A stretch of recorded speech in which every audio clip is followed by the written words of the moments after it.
এরা এই যে আলু পাইছি, খাবি খাবি মুনু? না না কি গন্ধ, আমি খাবো না। আজকে হচ্ছে বাড়িতে বেড়া যাবো, কারণ শীতকাল চলে হচ্ছে।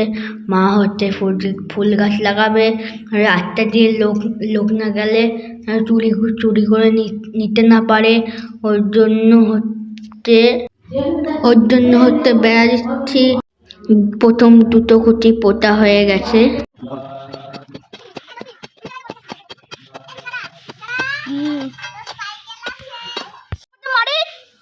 এখানে আমি গাছ কাটার অনেক চেষ্টা করতেছিলাম, কিন্তু পাচ্ছিলাম না বলে পাশের বাড়ি একটা দাদা এসে আমাকে অনেক সাহায্য করলো। পুরোটাই দাদা কেটে দিয়েছে।